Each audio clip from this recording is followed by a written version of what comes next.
5 வருடத்தில் 1,00,000 தொழில் முனைவோர்களாக பெண்களை கொண்டு வர வேண்டும் என்கின்ற திட்டம்.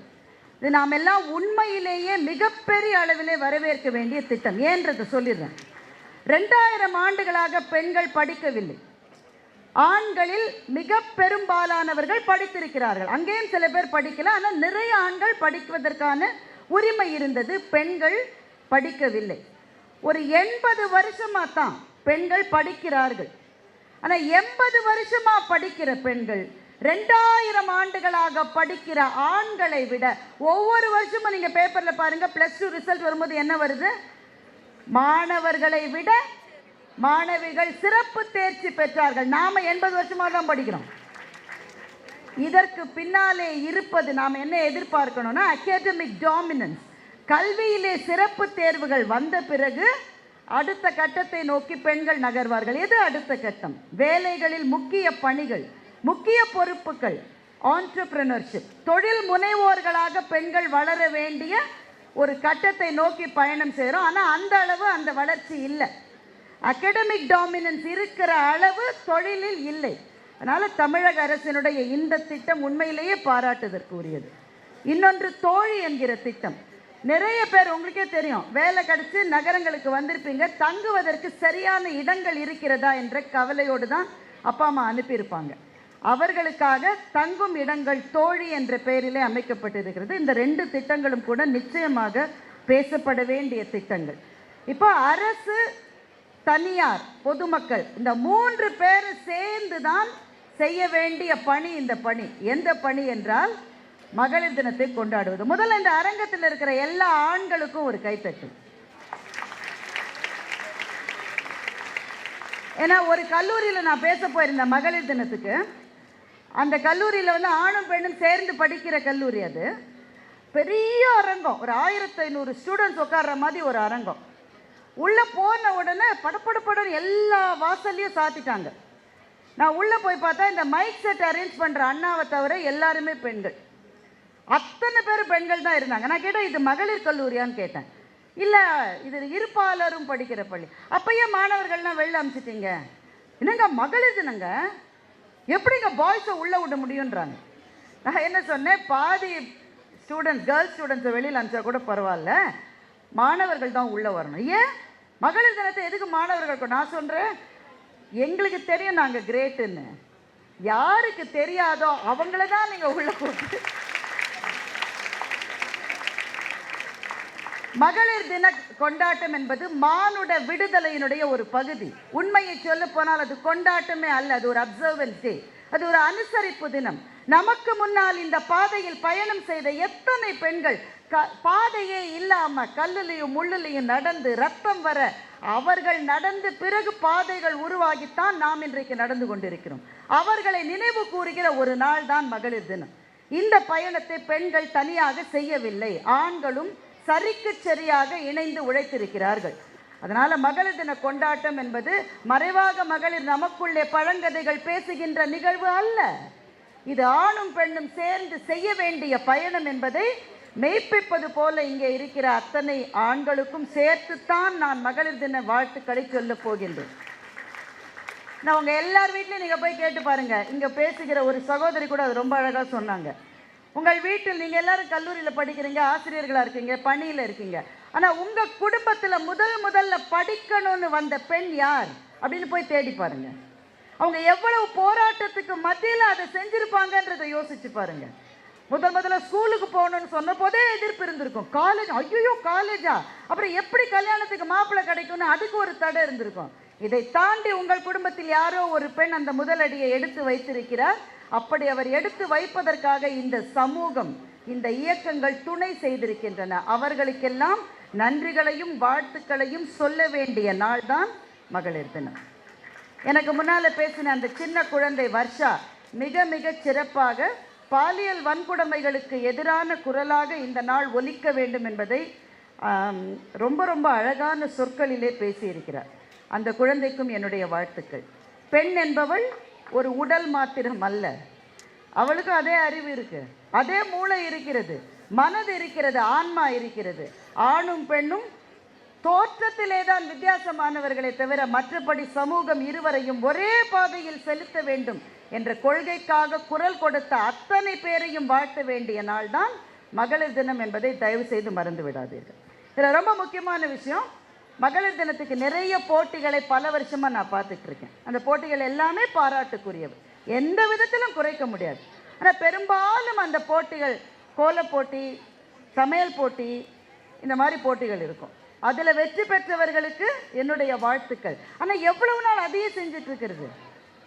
அடுத்த கட்டத்துக்கு நாங்கள் நகர வேண்டும் என்றால் இன்றைய உலகத்தில் முன்னே வருவதற்கு மிக மிக தேவையான திறமை என்பது பேச்சு திறமை.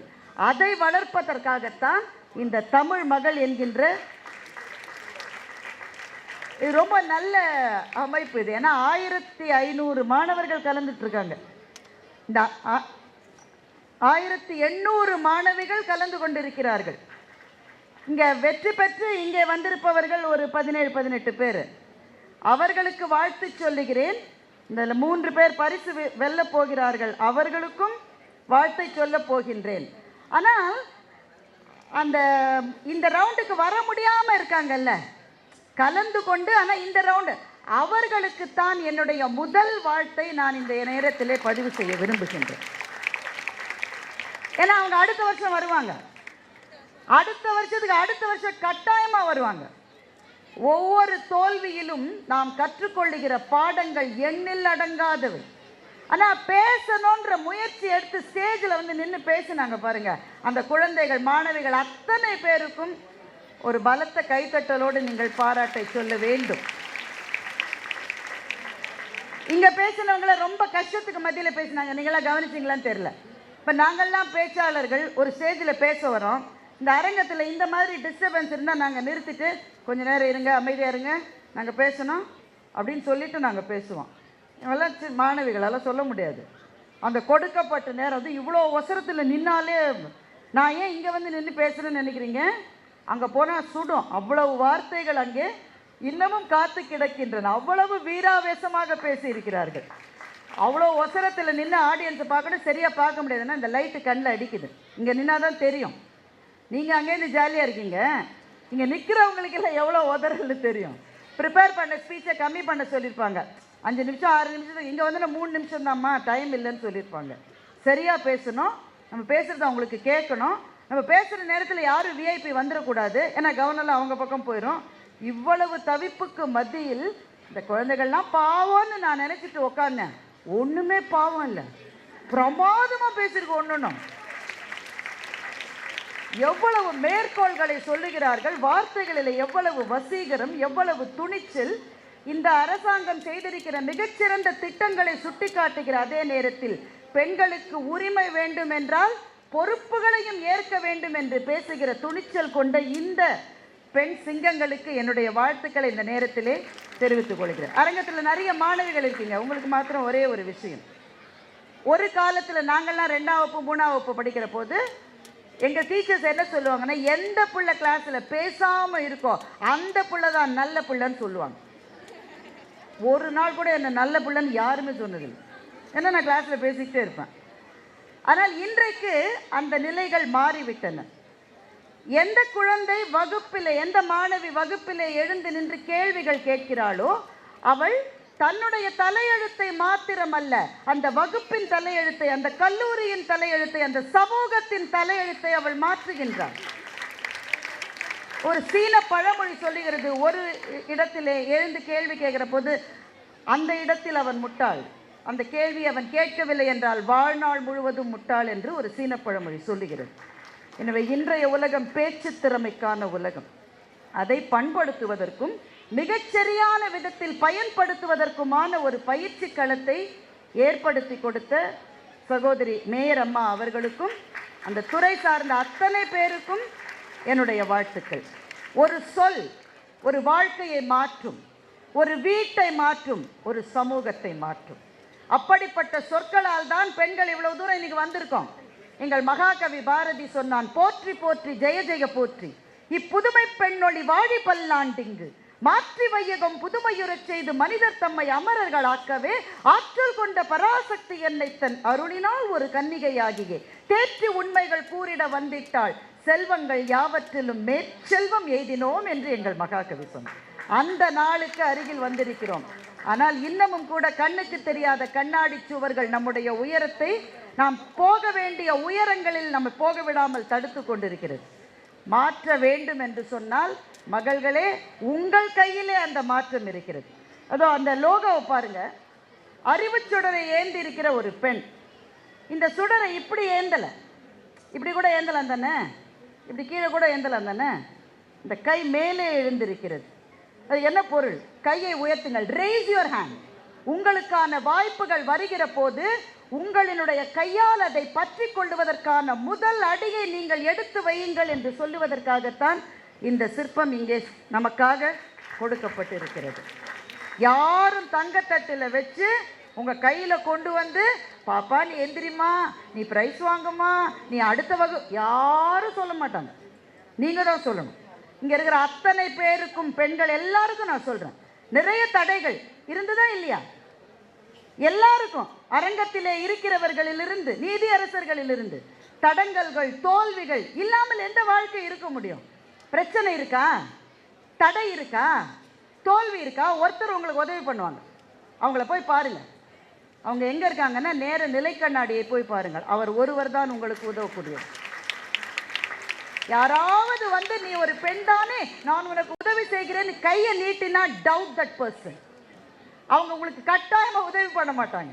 உங்களினுடைய உயர்வுக்கான கனவு நீங்கள் காண வேண்டிய கனவு. அதற்காக சிந்த வேண்டிய வியர்வையும் கண்ணீரும் ரத்தமும் நீங்கள் சிந்த வேண்டியது. அதை செய்துதான் இன்றைக்கு இந்த இடத்திலே நாம் நிற்பதற்காக ஒரு டாக்டர் முத்துலட்சுமி ரெட்டியில் இருந்து எத்தனையோ பெண்கள் உயிரை கொடுத்திருக்கிறார்கள், வாழ்க்கையை கொடுத்திருக்கிறார்கள். இது இங்கே இருக்கிற நீதியரசர்கள் எத்தனை பிரம்மாண்டமான தீர்ப்புகளை நமக்காக வழங்கி இருக்கிறார்கள். ISRO விஞ்ஞானி இங்கே இருக்கிறார். அதுக்கு முன்னாடிலாம் சொல்லினாங்க, சாம்பார் வைப்பது பெண், சேட்டலைட் விடுவது ஆண். சாம்பார் நாங்கள் தான் வைப்போம், சேட்டலைட்டும் நாங்கள் தான் விடுவோம் என்று நிரூபித்து காட்டியவர்கள். வேதம் படைக்கவும் நீதிகள் செய்யவும் வேண்டி வந்தோம் என்று கும்மியடி, சாதம் படைக்கவும் செய்வோம், தெய்வச்சாதி படைக்கவும் செய்வோம்னு எங்கள் மகாகவி சொன்னதற்கு ஒப்ப இன்றைக்கு வீட்டிலும் வெளியிலும் சாதனை செய்து கொண்டிருக்கிற நீங்கள் அடுத்த கட்டத்துக்கு செல்ல வேண்டும் என்றால் அச்சமில்லாது செல்ல வேண்டும். அதற்கான சூழல்கள் சமூகத்தில் உருவாக வேண்டும். அந்த சூழல்களை உருவாக்கி பெண்ணும் ஆணும் சமம் என்கின்ற செய்தியை பரப்புவதற்காகத்தான் இந்த மகளிர் தின கொண்டாட்டங்களை அரசாங்கம் இவ்வளவு எச்சரிக்கையோடும் அக்கறையோடும் நடத்தி கொண்டிருக்கிறது. இதை இவ்வளவு பிரம்மாண்ட முறையில் ஏற்பாடு செய்த அத்தனை பேருக்கும் திரும்பவும் என்னுடைய வாழ்த்துக்களை சொல்லி, 3 பேரோ 4 பேரோ பரிசு வாங்க போகிறாங்க. ஆனால் மற்றவர்கள் எதிர்காலத்தில் தமிழக மேடைகள் அவர்களுக்காக தவம் கிடக்கின்றன. நல்ல பேச்சாளர்களுக்காக காத்திருக்கின்றோம். நீங்கள் அத்தனை பேரும் வந்து அந்த மேடைகளை அலங்கரிக்க போகிறீர்கள். என்னை யாராவது பெண் பேச்சாளர்னு சொன்னால் எனக்கு கோவம் வரும். நான் பேச்சாளராக இருக்கிற பெண்ணே தவிர பெண் பேச்சாளர் அல்ல. ஆணும் பெண்ணும் நிகரென கொள்வதால் அறிவில் ஓங்கி வையம் தழைக்கும் என்று சொன்ன அந்த மாபெரும் வாசகத்தை நோக்கி நடைபெறுகின்ற இந்த பயணத்தில் தமிழக முதல்வர் அவர்களும், மாண்புமிகு அமைச்சர் சேகர் பாபு அவர்களும், மேயர் பிரியா மேடம் அவர்களும் எடுத்துக்கொண்டு வருகிற அத்தனை முயற்சிகளுக்கும் திரும்பவும் என்னுடைய வாழ்த்துக்களை சொல்லி, இந்த மேடையை தன்னுடைய சொற்களால் வசீகரித்த அத்தனை இளம் மாணவிகளுக்கும் என்னுடைய வாழ்த்துக்களை திரும்பவும் சொல்லி, உங்கள் அத்தனை பேருக்கும் மகளிர் தின வாழ்த்துக்களை இந்த நேரத்தில் சொல்லுவதில் மகிழ்ச்சி அடைகிறேன். நன்றி, வணக்கம்.